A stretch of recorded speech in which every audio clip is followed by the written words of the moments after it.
ये बातें गुप्त रखी जाती है, लेकिन क्यों कह रहे हैं? हमारे विश्वास के लिए कह रहे हैं। तुम चाहे जितने पाप कर चुके हो भाई, अब हो गया, आ जाओ, नाम की शरण में आ जाओ, तुम बिल्कुल चिंता मत करो। कई भाई लोग आके प्रश्न करते हैं कि हमसे बहुत पाप हो गए, क्या हमारे पापों का उद्धार हो जाएगा, नाश हो जाएगा? तो ननु दुरिताक्रांताय ते कथम संशयम दास्यामि तत्राह जय नाम धेय मुनि वृंद गेय जनरंजनाय परमक्षराकृते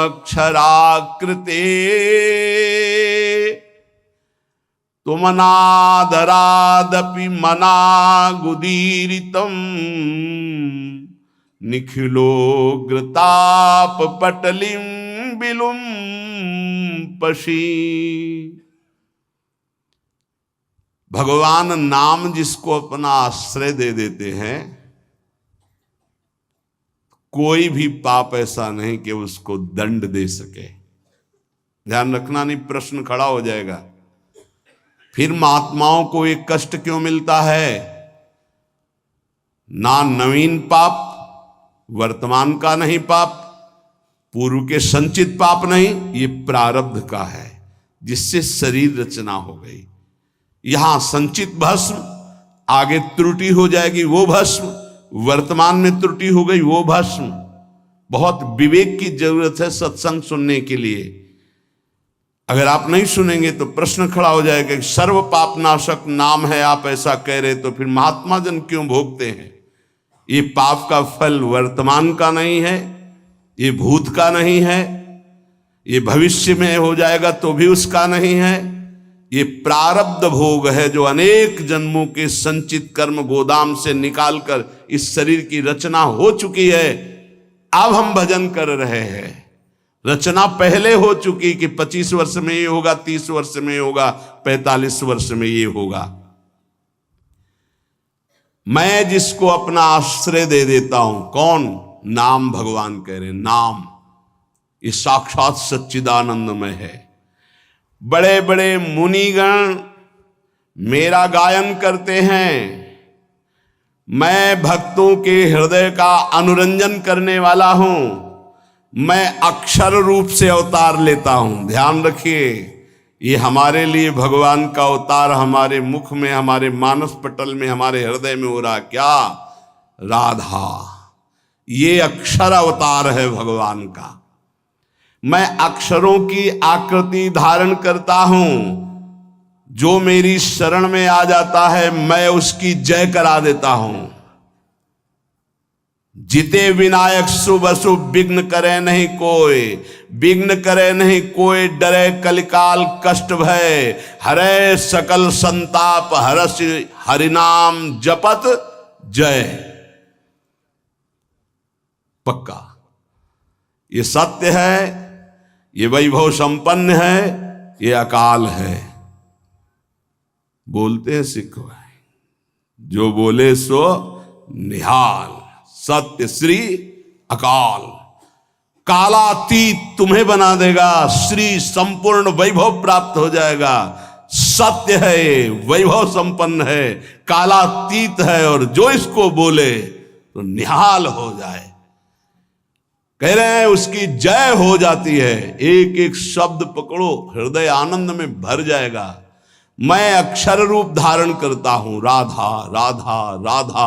ये जो आपके मानस पटल पर राधा राधा, ये प्रियाजू ने अक्षर आकृति धारण करके आपके हृदय में पर्सनल अवतार लिया है। नाम भगवान कह, मेरा उत्कर्ष नामी से भी बढ़कर है। नामी ने तो एक अहिल्या जी का उद्धार किया, वर्णन आता है चरण स्पर्श करा के, और नाम जब स्पर्श किया तो करोड़ों अहिल्या परम पद में पहुंच गई, कौन जानता है। भगवान जब अवतार लेते हैं तो बड़े बड़े असुरों को मारते हैं, नाम जब अवतार लेता है तो ऐसे जिनको जानता भी नहीं कोई, कितने पापाचारी, और वो सब भगवत पद को प्राप्त हो गए। नाम का उत्कर्ष नामी से भी बढ़कर के है। यह उत्कर्ष केवल हम सबके कल्याण के लिए नाम भगवान धारण करते हैं। जो आदर पूर्वक नाम जप करता है उसकी तो बात ही क्या है। सादर सुमिरन जे नर कहें, गोपदीव भवसागर तरे। गाय के खुर के गड्ढे में जैसे जल भरा हो तो पार होने में क्या देर लगती है, ऐसे भव समुद्र पार हो जाता है जो सादर नाम जप करता है। लेकिन यहां कह रहे हैं यदि अनादर पूर्वक भी जपे, उपहास करने के लिए, संकेत, या देखें भाई क्या होता है नाम जप करने से, आदि आदि, बहुत ऊंची बात लिखी। लिंग देह पर्यंत समस्त भयंकर पाप समूहों का समूल नाश करके भगवदाकार वृत्ति प्रकट कर देता है नाम। लिंग देह नष्ट होने का मतलब अगला जन्म अब नहीं होगा, उसी से होता है जो सूक्ष्म शरीर कहते हैं। खत्म खेल। नाम नामाकार वृत्ति, ये बहुत बढ़िया चांस है। जो रोज ये आपको सत्संग मिल रहा है, आप पकड़ लीजिए, पकड़ लीजिए। अगर आप पकड़ लेंगे तो निहाल हो जाएंगे, इस बात को समझ लीजिए। न च नामाभाषः पापान्नेव दग्ध्वा निवर्तते अपितु स्वावाच्ये भक्तिं च प्रकाशयतीत्याह। नाम की तो बात जाने दो, नामाभासी तुम्हारे पापों का सर्वनाश कर देता है। जैसे आप पूरा नाम कहना चाहते थे राम, लेकिन रा उच्चारण किया, मां नहीं कह पाए और शरीर छूट गया तो आपको भगवत प्राप्ति हो जाएगी। पूरा नाम उच्चारण करना चाहते थे राधा, पर रा उच्चारण हुआ, धा नहीं कर पाए और शरीर छूट गया, आपको भगवत प्राप्ति हो जाएगी। यदा भासोप्यद्युन कवलित भवध्वांत विभवो दृशम तत्वाधानामपि दिशति भक्ति प्रणयनीम जनस्तस्योदात्तं जगति भगवन् नाम तरणे कृतीते निर्वुक्तुम का इहि महिमानं प्रभवति। यदि जिह्वा से निकल रहा है राधा राधा राधा, राम कृष्ण हरि, जो नाम बोले, ये पाप ही केवल भस्म नहीं कर देता, पाप प्रवृत्ति को भस्म करके विशुद्ध भक्ति को प्रकाशित करता है।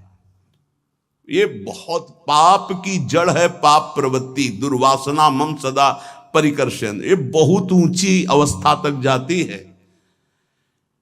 चिंगारी रूप भगवत साक्षात्कार तक बनी रहती, ध्यान रखना। भगवत साक्षात्कार जब होता है तब बात खत्म हो जाती। मम दर्शन फल परम अनुपा, जीव पाओ निज सहज स्वरूपा। ये छोटी मोटी साधना से दबते हैं, चिंगारी बनी रहती, घास फूस मिली, हवा अनुकूल पड़ी तो ज्वाला बन जाएगी। यदि आपकी जिह्वा पे नाम चल रहा है तो नाम सूर्य की तरह प्रकाश करता है अंदर। कोई आंधी तूफान किसी तरह बुझा नहीं सकता। ये आग नहीं है, ये सूर्य का तेज है। संसार में कौन ऐसा प्रवीण होगा जो नाम की संपूर्ण महिमा कहने में समर्थ हो? कहूं कहां लगी नाम बड़ाई, राम न सकहीं नाम गुण गाई। भगवान भी अपने नाम की महिमा का पूर्ण वर्णन नहीं कर सकते तो औरों की बात क्या। अश्मोर्ध महिमा आज तक कोई नाम की यथार्थ नहीं कह सका। 2000 जिह्वा वाले भगवान शेष जी महिमा का वर्णन करते करते पूर्ण आज भी नहीं कर पाए। कोई नहीं, ऐसा नाम का प्रभाव है कि कोई नहीं आज तक पूर्ण महिमा का वर्णन कर पाया। तत्व दृष्टि से जो विहीन जन हैं उनको भी तत्वबोध प्रदान करने वाली सामर्थ्य नाम में विराजमान है। अथई कांतिक भावो नोपासितम नाम भोगैक विनाश्यमपि प्रारब्धम विनय भोगाद विनाशयतीत्याह। यदि नाम जापक उपासक चाहे कि मुझे प्रारब्ध ना भोगना पड़े तो ये भी सामर्थ्य भजन में है कि प्रारब्ध नष्ट कर देगा, पर भगवत प्राप्ति में बाधा आ जाएगी। भगवत प्राप्ति में बाधा आ जाएगी। यहां ध्यान दीजिए, अगर किसी को ऐसा लगता हो कि भजनानंदी संतों को जो रोग आता है अगर भजन में दम हो तो मिटा दें, तो आप देख लीजिए शास्त्र प्रमाण, वो कह रहे अथई कांतिक भावे नोपासितम नाम भोगैक विनाश्यमपि प्रारब्धम विनय भोगाद विनाशयति। बिना भोगे प्रारब्ध का विनाश हो जाएगा भजन करने से। तो क्यों नहीं करते संत जन अपने प्रारब्ध का नाश? क्योंकि भगवत प्राप्ति में बाधा पड़ जाएगी। तो शरीर अविनाशी थोड़ी है। मानो कैंसर है, किडनी फेल है, ये है वो है, तो ये अपने समय तक के लिए है। जहां समय पूरा हुआ तो जिनकी किडनी ठीक है वो मरते नहीं है क्या? जिनको कैंसर नहीं वो मरते नहीं क्या? अरे बड़े स्वस्थ गाते बजाते चले जाते हैं। गाना बज रहा है, वो आगे गाड़ी में राधा वल्लभ श्री हरिवंश गए। समय है एक इसको ज्ञान होता है भक्त का। तो भक्त अपने भजन का प्रभाव प्रारब्ध नष्ट करने में नहीं करता, ध्यान रखना। नहीं तो शास्त्र आज्ञा करता है कि भोगैक विनाशमपि प्रारब्धम विनय भोगाद विनाशतीत्याह। बिना भोगे प्रारब्ध का नाश हो जाएगा। अभी तक सुनते रहे कि पूर्व पाप, संचित कर्म पाप और आगे वर्तमान में हो, ये सब अहम त्वाम सर्व पापेभ्यो मोक्षयिष्यामि मा शुचा, प्रारब्ध भोगना पड़ता है। तो अब यहां कह रहे हैं कि अगर नाम निष्ठा पूर्वक जपा जाए, अथई कांतिक, एकांतिक भाव, नाम के सिवा हमारे पास और कोई बल नहीं, कोई साधन नहीं। अथई कांतिक भावो नोपासितम नाम, जो भाव से नाम की उपासना करता है तो भोगैक विनाशमपि प्रारब्धम विनय भोगाद विनाशतीत्याह। बिना भोगे प्रारब्ध का नाश हो जाएगा। जैसे श्रीधर बाबा हमको एक चरित्र सुनाए थे राधा कुंड के संत भगवान का, कि वो रोज सोहनी लगाते थे राधा कुंड में। कोई थूक दे कोई ऐसा तो उसे साफ करके राधा कुंड के जल से, कि हमारे प्रिया प्रीतम यहाँ विहरण करते हैं। और भिक्षान्न से उदर पोषण करते थे, खूब निरंतर नाम जप करते थे। एक दिन वो राधा कुंड की सेवा करके बैठे ही थे कि एक काला दुर्गंध युक्त पुरुष आया। उसने कहा बाबा मुझे स्वीकार करो। तो बोले कैसा? बोले मैं 12 वर्ष का गलित रोग कुष्ठ हूं, जो तुम्हारे शरीर पे आना चाहता हूं, पर इतना भजन है कि मैं बिना आपकी आज्ञा के आ नहीं सकता। मैं प्रारब्ध हूं आपका, 12 वर्ष गलित कुष्ठ। उनका भाई इतना समय नहीं हमारे पास कि मैं भोगूं, ये हमसे तुमसे नहीं पूछा जाएगा।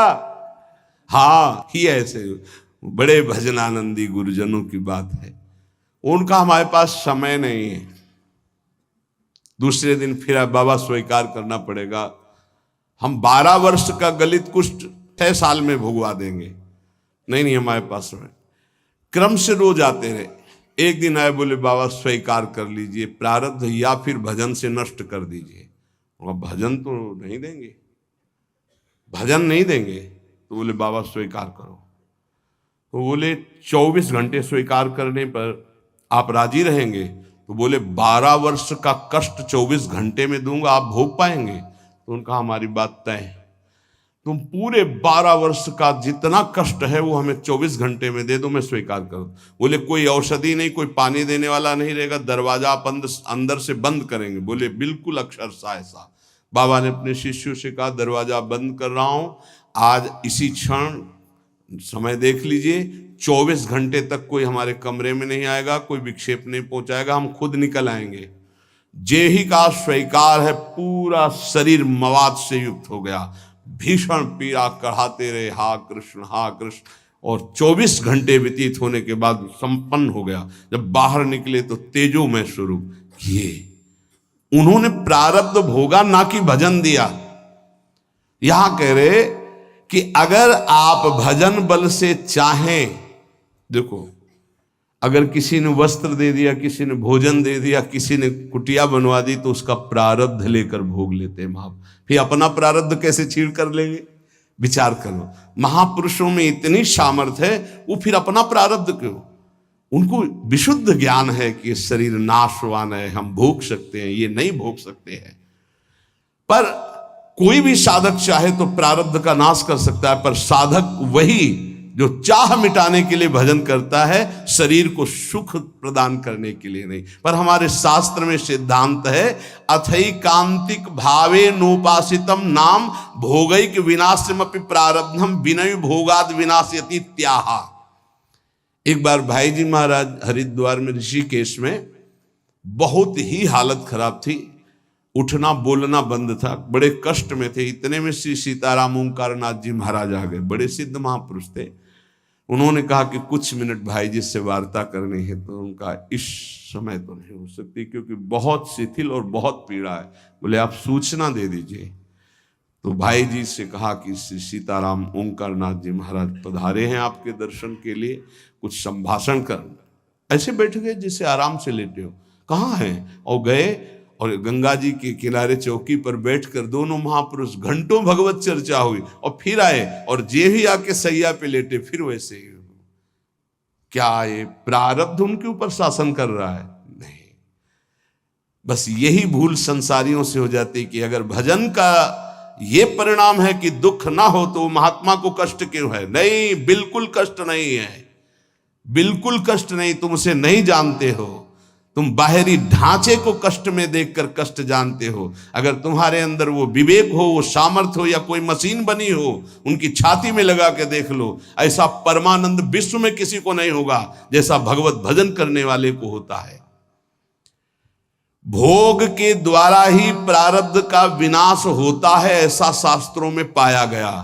पर नाम में इतनी सामर्थ्य है, प्रारब्ध कर्म भोगे बिना नष्ट हो जाएगा। नहीं तो प्रारब्ध बड़े बड़े तपस्वी ज्ञानियों भक्तों ने भी स्वीकार करके भोगा है। प्रारब्ध कर्म स्फुरण होके नष्ट हो जाएगा। स्फुरण स्वप्न में देखा आपने, 4 लोग आए, मार लाठी, आपको बहुत पीटा, आंख खुली, एक और डंडा ले लगे, प्रारब्ध भोग नष्ट हो गया। कुछ प्रारब्ध भोग भगवान भोगवा देते हैं और हजारों प्रारब्ध भोग कटवा देते हैं। हजारों प्रारब्ध भोग स्वप्न में कटवा देते हैं। विश्वास करना, भगवान बड़े लीला बिहारी हैं। अपने जनों के प्रारब्ध को बहुत मात्रा में जो लिखे हुए हैं उनको तो स्वप्न में कटवा देते हैं। कुछ ऐसे थोड़े देते हैं, और वो भी ऐसा मार होता है प्रारब्ध का भगवान के भक्तों का, जैसे कोई पड़ोसी से बालक कुछ बिगाड़ करके झगड़ा कर लिया, अब पड़ोसी मारने आ रहा है तो उसकी मैया बड़ी प्रवीण होती, दौड़ के जाती है, वो कहती है अरे रुको रुको, कहा था दुष्ट तू मानेगा नहीं। वो इतना गुस्सा करके ऊंचे हाथ उठा के, और हाथ पीठ में आते आते नरम पड़ गया, और धीरे से लगा, फिर ऊपर उठा तो आसपास, अरे बहन जी रहने दीजिए, आप कहते हो तो हम मान जाते, नहीं हाथ तो इसकी खाल उधेड़ देती। ऐसा प्रारब्ध भोग भोगवाते भगवान। समझ पा रहे हो? हाथ बहुत ऊंचा उठा रही मैया, पर उसका लाला है इसलिए बहुत धीरे पड़ता है जाकर के। अगर पड़ोसी मारता तो भले हाथ ऊंचा ना उठता, लेकिन वो बहुत जोर का लगता। तो ऐसे ही प्रारब्ध पड़ोसी की तरह पिटाई करता है सबकी, लेकिन भक्तों के प्रति जब पिटाई होती तो मैया की तरह पिटाई होती। हाँ, जैसे कुम्हार नीचे हाथ लगा के ऊपर पिटाई करता है ना मटकी की, ऐसे भगवान आनंद सिंधु सत्य कह रहे हैं, आनंद का हाथ लगा करके ऊपर से प्रारब्ध को भगवा देते हैं। ब्रह्म विद्या का साक्षात्कार करने वाले महापुरुषों के संचित भस्म हो जाते हैं, क्रियमाण का नाश हो जाता है, परंतु प्रारब्ध भोगना पड़ता है। परंतु वही प्रारब्ध नाम निष्ठा वाले को चाहे तो स्पर्श भी नहीं कर सकता। इसमें वेद प्रमाण है, सा एव सर्वेभ्यः पापमभ्यः उदितः उदेति ही वै सर्व पापमभ्यो या एवं वेद उदिति तस्य नाम। जो तपस्या साधना वेदांत के द्वारा सारे पाप भस्म कर चुका है, वो पूर्व और वर्तमान के पापों से छुटकारा पा जाता है, पर उसे प्रारब्ध भोगना पड़ता है। पर यदि नाम जापक है उत, ये जो नाम जापक है उसको प्रारब्ध भी भोगना नहीं पड़ेगा यदि वो चाहे तो। पर क्यों चाहेगा? अरे ब्रह्मास्त्र का प्रयोग मच्छर मारने के लिए थोड़ी होता है। आप आगे बढ़ो, खुद आपका हृदय कहेगा आओ प्रारब्ध स्वीकार करते हैं, लेकिन भजन एक भी नाम नहीं देंगे तुम्हें, भोग लेंगे हम। बहुत बढ़िया बात है। देखो जब पैसे में मात हो जाता ना, तो जिससे उधार लिया जाता कहा जाता 2 दिन काम करवा लो यार, पैसा मत लो, शरीर से हम काम कर देंगे, पैसा हाँ राजी। ऐसे ही भक्त होता है, शरीर से हम भोग लेंगे, भजन नहीं देंगे तुम्हें, हाँ राजी तो आओ, देव कष्ट और आर्त भाव से पुकारेंगे राधा राधा राधा। हम तो माला माल है, हमारा घाटा क्या है? अभी शरीर छूटे तो प्रियाजू मिलेंगे, कल छूटे तो प्रियाजू मिलेंगे, 10 वर्ष बाद छूटे तो प्रियाजू मिलेंगे। जो यहां कर रहे हैं वहां करना है। यहां आप लोगों के रूप में बैठे हुए भगवत चर्चा हो रही है, वहां प्रियाजू के सामने प्रियाजू का यश गा करके नाचेंगे, गाएंगे, खेलेंगे, कूदेंगे अपनी स्वामिनी जी के साथ। घाटा कहाँ है हमारे पास? तद वृंदावन धाम नाम रसदम बंदामि राधापते। मैं उसी वृंदावन की उपासना करता हूं जिसके कण की आशाएं बड़े बड़े महापुरुष करते हैं। राधापति प्रिया प्रीतम ने मुझे उस रस का दान कर दिया है। ये बातें गुप्त रखी जाती है, लेकिन क्यों कह रहे हैं? हमारे विश्वास के लिए कह रहे हैं। फल दे दिया है ऐसा लिख सकते थे, लेकिन का रस दान कर दिया है। दान भिक्षुक को मिलता है। यहां हम अधिकारी नहीं हैं कि हमारी साधना का फल मिला कि श्यामा श्याम के चरणारविंद का महामाधुर्य प्रेम रस। तो इनसे बड़ा कौन साधक होगा? ये तो सिद्ध है। 88 हजार वर्ष की समाधि लगती, जिसमें हम सैकड़ों बार जन्म लें और मर जाएं, तो उनकी एक समाधि के बराबर हमारा जीवन नहीं होगा। हमारे पास कुछ नहीं है, हमको कृपा से घसीटा गया। अब हमारे पास केवल उनकी दया कृपा करुणा ही है कि हमारा निस्तार कर सकती है। तो ऐसे दाता है कि हमें श्यामा श्याम अपने आप को दे दिए। अति उदार बिबि सुंदर सुरत सूर सुकुमार। ये सुकुमार तत्व युगल सरकार महादानी हैं। ये अपना दान करने के लिए अपनी कृपा का अवतार कराते हैं। श्यामा श्याम की कृपा का अवतार कौन है? आचार्य। कृपा रूप जो वप धर्यो। तभी कहा गया महिमा तेरी कहा कहो श्री हरिवंश दयाल, तेरे द्वारे बटत है सहज लाडली लाल। सहज शब्द देख लीजिए, बस पंक्ति में बने रहिए।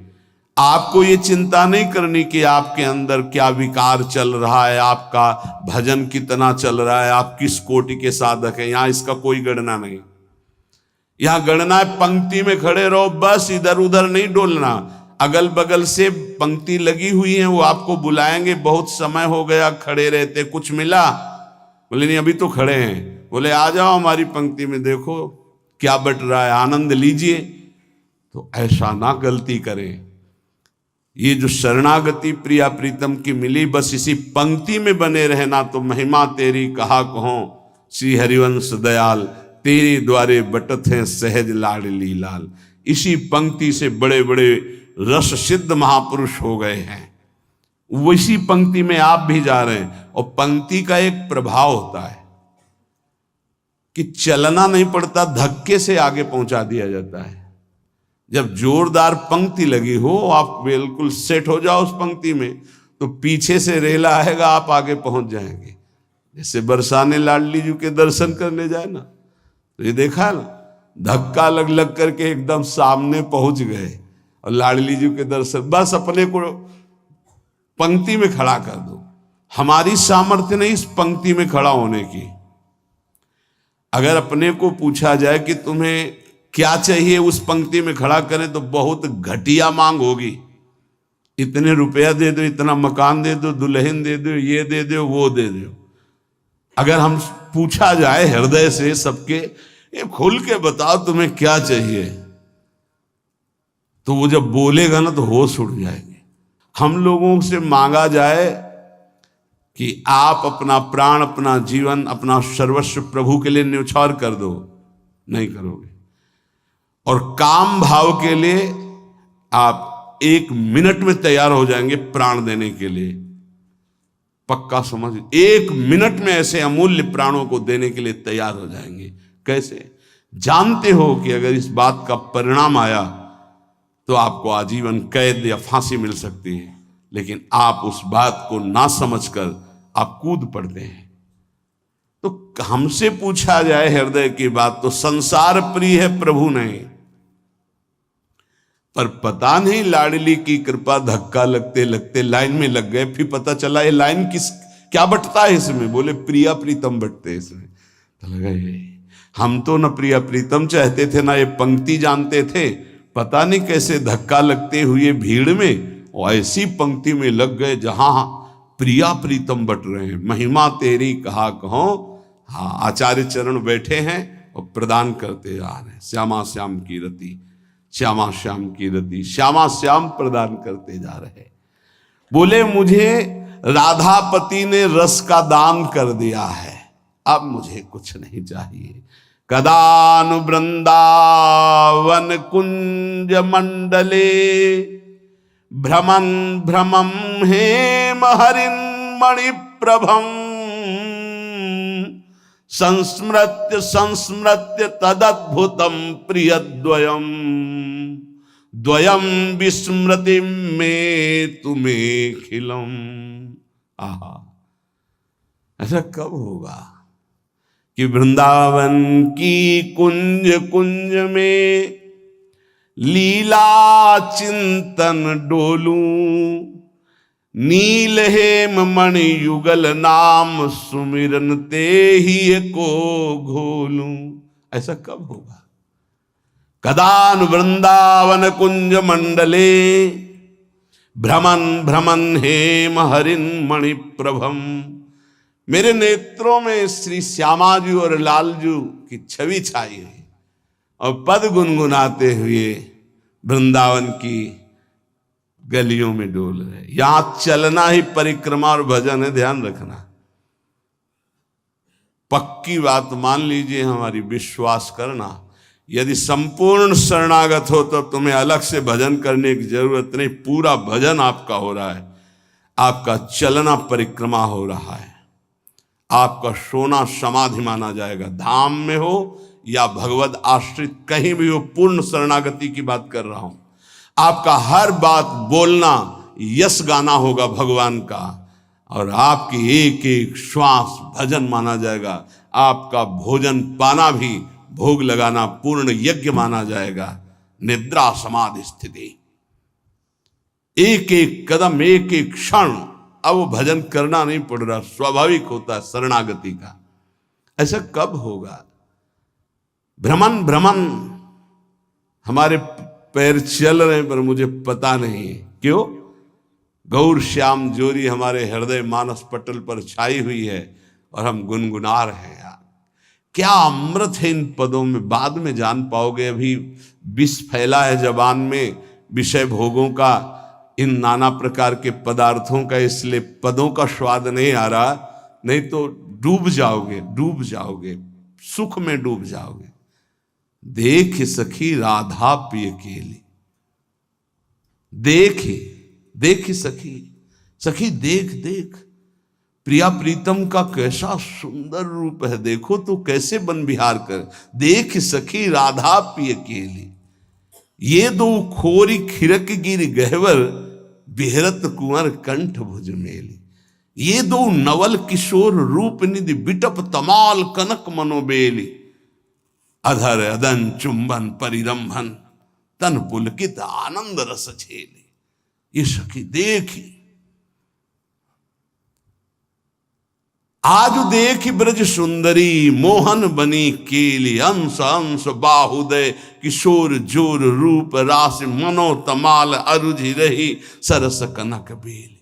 देख सखी नव निकुंज भ्रमर गुंज मंजु घोष प्रेम पुंज, गान करत मोर पिकन अपने सुरसों, मदन मुदित अंग अंग बीच बीच सुरत रंग, तो पल पल हरिवंश पीवत नयन चसक।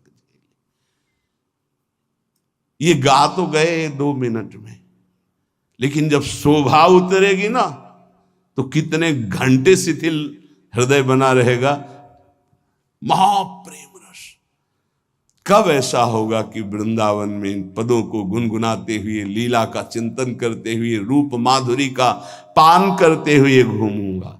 संस्मृत्य संस्मृत्य तदद्भुतम प्रियद्वयम, मेरे परम प्राण प्रिय द्वयसी नवल किशोर जी की स्मृति में रहूंगा। विस्मृति में तो मेखिलम, और सब भूल जाऊंगा, केवल स्मृति में मेरे प्रिया प्रीतम रहेंगे। नाम, यदि हमारे मुख में नाम चल रहा है तो ये स्थिति दुर्लभ नहीं है। नाम की अपार महिमा है। ननु दुरिताक्रांताय ते कथम संश्रयम दास्यामि तत्राह।